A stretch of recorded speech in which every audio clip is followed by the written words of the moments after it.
How to change Google Drive notification preferences. This tutorial shows you how to control which Drive activity actually sends you an alert. First, open Google Drive in Chrome on your computer. After that, click on the gear icon in the top right corner. Let me show you. From there, click on Settings from the drop-down menu. At this point, click on Notifications from the left side menu. In the next step, a list of activity types will appear, such as comments, sharing, and deleted items. Following this, turn off the toggle next to any activity you don't want notifications for. Once done, turn on the toggle next to any activity you'd rather start getting notified about. From here, close settings once your preferences are set. Keep in mind, these settings only control Drive notifications. Other Google apps like Docs or Sheets may have their own separate notification settings.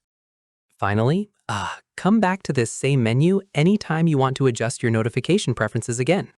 And that's it. If this guide helped you change Google Drive notification preferences, give it a like, subscribe for more Windows tutorials, and tap the bell icon for updates. See you in the next one.